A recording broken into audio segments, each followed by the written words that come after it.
What's going on, family? Welcome to the 1207 podcast. We are back, continuing our series of learning to love. This week we have love does not seek its own. So we're going to try our best to unpack that. So love does not seek its own. Love is not selfish. I think this is going to help us out. Love does not think singularly, but thinks plurally. Which means the moves that I make, it's not for me. The moves that I make is for us. The decision I make is not for me. The decision I make is for us. So I think the challenge is, and I think it's a forever challenge. That's when it says, when the two shall become one. It's a forever challenge not to only think about yourself.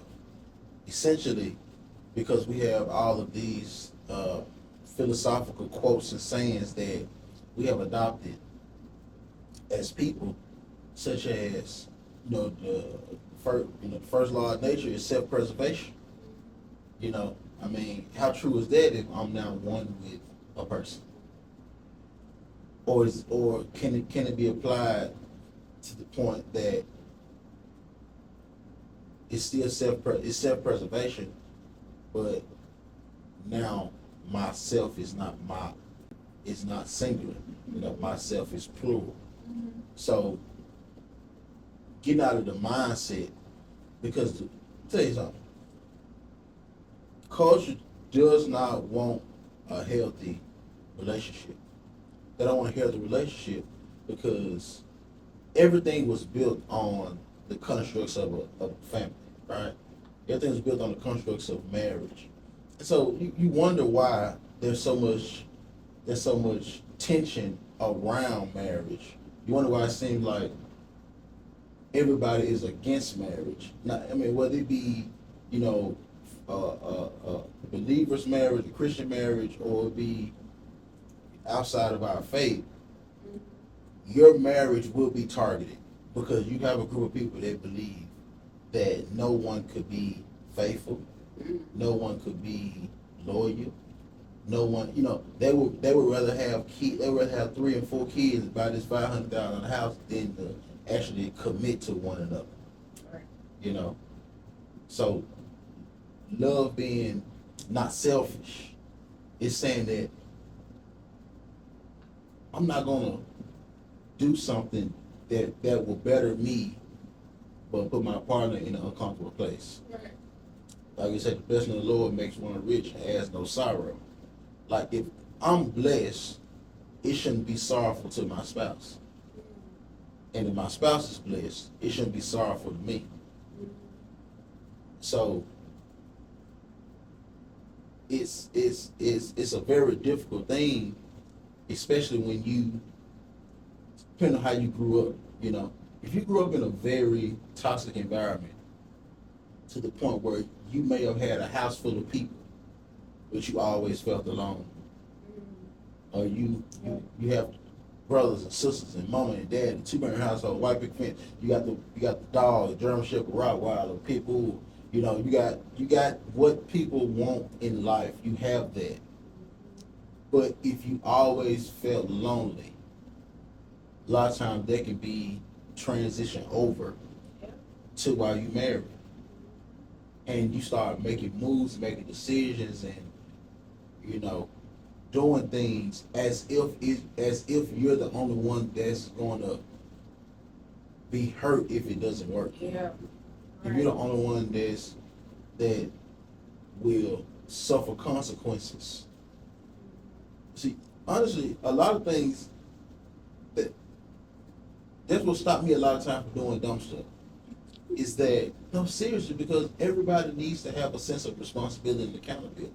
Right. Because without responsibility and accountability, anything goes, yeah.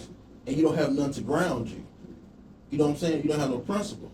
Like the book I read by Viktor E. Frankl called A Man's Search for Meaning. In essence, the book is saying that a man's search for meaning is responsibility. is that while they was at the camp in Auschwitz, when the Germans, of course during the Holocaust, the Germans, oppressing the Jews, these men, the only thing that kept these men alive was to know that they had a responsibility to take care of their family, to take care of their kids. Watch this. And they wasn't even 100% sure that their family, kids, wife, mom, and dad was still alive. But the sense of responsibility is what kept them. Because you had a group, some people that just didn't get up in the morning. They just sat there and just died. They gave up. You got some people who was hurt, frostbitten. But because they knew that if they didn't show up for work, they were going to kill them anyways. So it's like, how do we get out of this selfish mentality and say it's not about me, but it's about us? One of the ways to get out of this selfish mentality is taking on the mindset and the actions of servitude. Because the quote that I read in this book, it said, the beauty of marriage is that it confronts our selfishness and demands our service 24/7.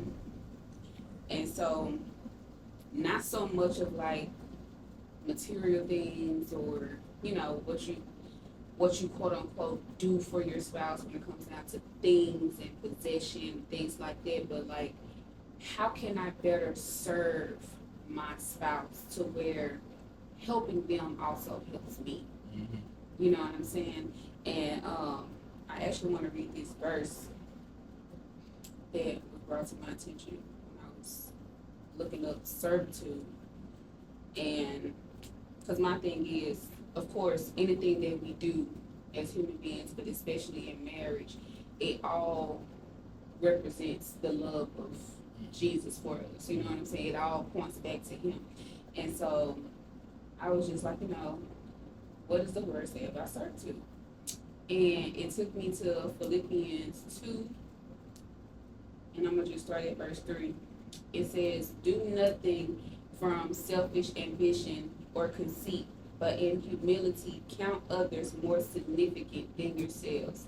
Let each of you look not only to his own interests, but also to the interests of others. That's selflessness right there. Have this mind among yourselves, which is yours in Christ Jesus, who, though he was in form of God, did not count equality with God a thing to be grasped. And this is where it gets so good. But emptied himself by taking the form of a servant, being born in the likeness of men, and being found in human form, he humbled himself by becoming obedient to the point of death, even in death on the cross. So basically, here it is that we have a God that loved us so much that he took on the form of man and became a servant. You know what I'm saying? And he was obedient until death. So that means all of the stuff that he went through with people, he still did not stop serving. He still was humble. He still was obedient even until death. And so to me, what that painted to me when it comes down to marriage, it's like, even in the hard seasons, I'm still supposed to serve my spouse. And the thing we have to understand, hard seasons, not habitual practices. There's a difference, you know what I'm saying? But here it is that you are with your spouse. You know they love you without a shadow of a doubt. They have shown you the scripture, 1 Corinthians. They have been through the sufferings, all of the things. But here it is, we have entered into a hard season. And so most of the time, we feel as though hard seasons means I don't have to serve you any longer, because you're not doing how you used to do. You're not You're not, the same person how you used to be. You're not loving me the way that you used to love me. Suffering. Love suffers long. And so here it is when he's telling us that it is not selfish. That means it does not lack servitude. And so it doesn't matter whatever it is, whatever hard season that you are entering into, your servitude should not stop. How you serve your spouse should not stop. Matter of fact, it actually should increase even the more because you're going through such a hard season that your spouse needs you even more to help wheel them back in. Mm-hmm. You know what I'm saying? And so I feel like the reason why it's so easy for people to just be selfish as individuals as well as within a marriage is because a lot of people go into marriage expecting to be served and not going into marriage ready to serve their spouse. That's literally what it is. We always go to the table about what can you do for me and not what can I do for them. And the way that it balances out is that if you got two people doing this for each other, no person's cup is going to always feel less than. Right. It's going to be empty. They're constantly pouring into each other. Right. And so that's I feel like if people can just change their perspective on how they enter into a relationship that is trying to grow towards marriage, I am here to serve, especially if we're coming from the perspective of where, having Jesus in mind and us wanting to be image bearers of him. He was a server. He was a server. People, Hosanna, Hosanna, all that kind of stuff, they put him on such this high pedestal, but here he is washing his disciples' feet. He was a servant. And so if you don't have that mentality within your marriage that you want to serve your spouse, put the we in team and not the me in team, you're always going to approach every situation in your marriage with a selfish heart and not a selfless heart. So, yeah. I like that. That was a lot. I like that. So you associate, what is it, love does not seek its own. Yeah. So you're saying love does, you connecting love does not seek its own, it's just servitude. Yes, for sure. That's interesting. Love does not seek its own, servitude. Servitude. Servitude is extremely essential. I mean, because if y'all not serving each other, y'all playing each other. That means for sure. Yeah. But everything is based around servitude. Everything is based around humility. Yeah. At the end of the day. How much are you willing to give yourself up for the development of the union? Mm-hmm. You know what I mean? Oh, that's a good one. Yeah. Because everything takes sacrifice. Yeah. There has to be a sacrifice. Somebody has to be the sacrifice. I hold salvation is predicated around a sacrifice. So your marriage is based on, if both parties are willing to sacrifice themselves, you golden. Exactly. You win. Mm-hmm. But what if you're the only one that has the capacity to sacrifice yourself? Mm-hmm. It ain't saying it's just horrible. Right. But because again, that goes back to that season. Yeah. Seasons happen. Yeah. Yeah. Where it's not always going to be equal. It's going to feel like you're doing more, or you're having to make up for what they are now lacking. Mm. You know what I'm saying? It's like, but I feel like the thing that you have to remember, and that's why I can only speak from the perspective of if you know or if you have been shown agape true love from your spouse, then when you go into these hard seasons, you would not be so quick to switch up. Mm. You would not be so quick to tap out. You would not be so quick to escape the suffering. You would not be so quick to now begin to operate in unkindness and not being kind. You would not be so quick to start becoming selfish and stop and not still being selfless. Like you know who you marry. You know what I'm saying? You know who you marry. And so, with that being said, do you feel as though people who respond the way that they respond, you know, like being selfish and things of that sort or whatever in their marriage, could it be that they're with the individual who has always been like this? You mean like this? So, like, they were selfish before you married. They weren't kind before you married. That's a a person had to ask a couple questions. I married this person and they was terrible. And then once we get married, now I'm not saying they're change. terrible. I mean, but it's just, let's just say they don't do it as often. They don't do it as often. And so, therefore, during the process of your dating, maybe, it never reached its full peak. You get what I'm saying? Yeah. Again, it go back to the question we asked in one of the other episodes, is that what happened? Yeah. I mean, because, you know, again, like you said too, like accountability. If it never reaches its peak, it's two things. Mm-hmm.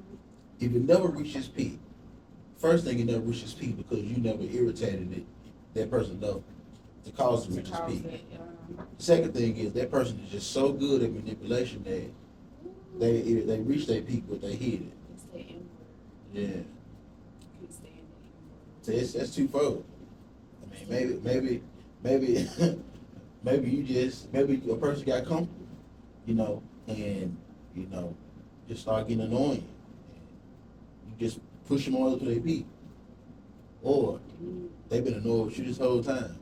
They just want to get married for whatever reason they have. Right. And now that you're married, they finna show you all their nasty stuff. Mm-hmm. I must admit though, there were some things I didn't know about you. Like what? I didn't know how instinctively emotional you can be until we got married. For some reason, you hid that very well during high school and college. I don't think it was so much of hiding. Okay, maybe I just think it was because we never was around each other 24/7. Okay. Yeah. I had time to myself to get my emotions together. Whereas now, here it is, I can't get myself together without you seeing me get myself together. You really can though. All you gotta do is just don't say nothing. No! You really can. Like, you really can just act as if you still in high school in your own space, but just don't say nothing when it comes to your mind. That is impossible, and you wanna know why it's impossible? Because you're gonna come to this. That ain't true. Six. Man, Six. Janaya. Hey, why you acting like this? Janaya. You ain't said nothing at all. No, what's going on? No. Sexy. What? Your face looking some kind of way. What's going on? Sexy. All right, like, give me the opportunity then. Nah, because if you wasn't on the wrong side of the bed, you with it at 8 o'clock in the morning. Done. So I'm like, whoa, what has happened in between 10 o'clock last night and now? I was asleep the whole time. I mean, I don't know what just happened. I was knocked out. I mean, was I snoring too loud? What happened? Hey, don't do that, because sometimes it's about things that happened before we went to bed and laid down. Okay. Love does not seek its own. Don't try it. See, Love is doing not. it. I don't know if y'all remember the conversation that we had a few episodes ago. We was talking about how, you know, your spouse just want to lead a conversation just because they done with the conversation. That was an example. We was in the middle of the conversation and he, all right. I ain't know. I was done. I mean, I didn't know what to say. Anywho. I mean, I didn't know what to say. I mean, but I think we hit it. Love does not seek its own. Love is. I mean, look. Love is selfless. Love is selfless. Love does not operate in selfishness. Love operates in servitude. Right. So I'm trying to get you right. Yeah. Love operates in servitude. Love operates in servitude. So you know your love is not self-seeking when you have the heart of servitude. In whatever season. Right. In every season. In every season. Right. Good season, bad season, medium season, medium well, medium rare. I just got an episode quote. Go ahead. Your season don't stop your servitude. Ooh. That's good. Yeah. What you doing? Okay. I was snapping, but you was hearing.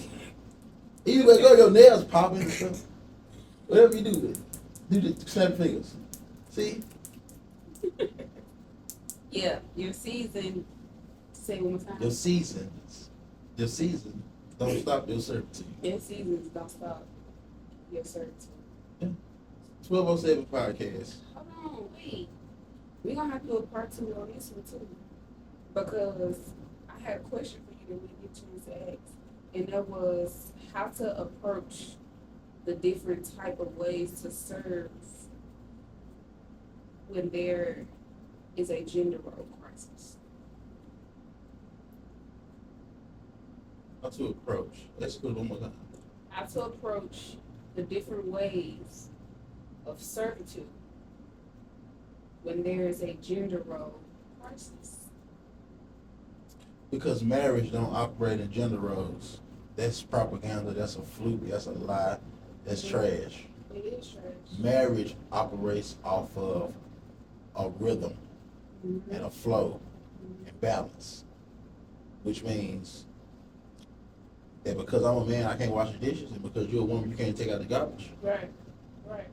I mean, what if I'm washing dishes and then the garbage you take it out? Mm-hmm. You gonna let it sit there until I fit? So we don't operate off roles, we operate off flow.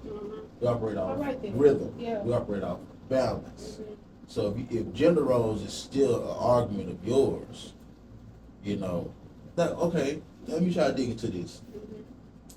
Because financially, man supposed to be a provider. Right. So is that a gender role or is that a rhythm? Mm-hmm. Because what does a man lose his job? Is he not a man? Right. He still is. Exactly. But then, the head of the household. yeah, exactly. Right. But the flow changed. Right. The rhythm changed. Mm-hmm. So get out of gender roles. Gender roles is not a real thing. Gender roles is a way to make things. It is a way to make things appear more simple, but actually makes it more difficult. Mm-hmm. Right. You know, because you so busy trying to fit yourself in this role, opposed to letting yourself be free in the rhythm. Right. If you could be free in the rhythm, maybe y'all won't be arguing so much. Yeah. If you can be free in the flow, maybe y'all can be friends again.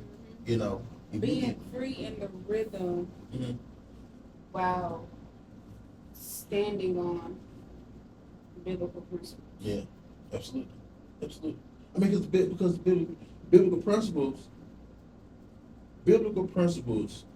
when it comes down to marriage, highlights more rhythm than roles. It does, right. It highlights more rhythm than roles. You say, submit yourself one to another. That's rhythm. Right. So when you submit to something, you yield to it. Mm-hmm. You know what I'm saying? So opposed to it being like this, it's more like this. Right. You know what I'm saying? We actually flowing together. It's almost just, it's equivalent to just a nice wave. Within one big wave, you have a bunch of little waves. Right. But they all are cohesively waving together. Waving together. I mean, I don't like water, so Yeah. I ain't no surfers. I don't know the right term, but they all are waving together. Mm-hmm. But when Flowing together. flowing together, Mm-hmm. exactly. But when your mind is stuck in this box Yeah. of how they taught me to be married, Mm-hmm. when they marriage was trash, Right. then you erase all of that foolishness. Mm-hmm. You go to the root of what teaches successful marriage, Exactly. and you base your marriage and your philosophy of marriage off of that, opposed to going from a worldly perspective about gender roles, when all this stuff was just to appear to make things simple, but it's actually making things more difficult. Right. That's true. I just wanted to ask it because, you know, we just live in a generation where gender roles is just such a high topic of conversation, Mhm. especially within a relationship. Like, it's crazy. Yeah. And I feel like that needs to be its own episode. Yeah. We need to talk Yeah. about the different myths Yeah, attached. that's cool. Yeah, I think we should do that. Yeah. I think we should do that. We should go and do some research. Mhm.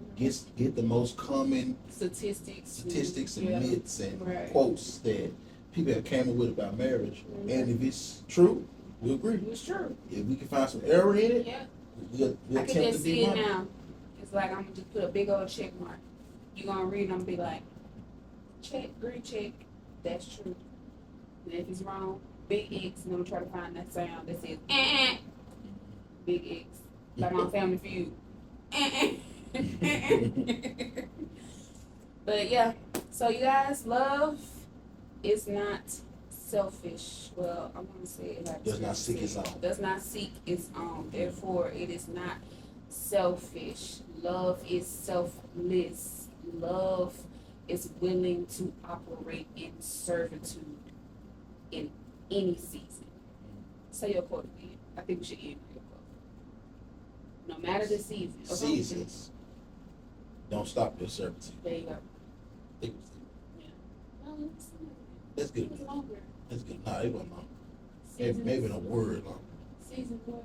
Seasons don't stop your servitude. Seasons don't stop your servitude. Maybe a word long. Yeah. That's pretty much what it is. Until next time, All right, you guys. 1207 Podcast. Yeah.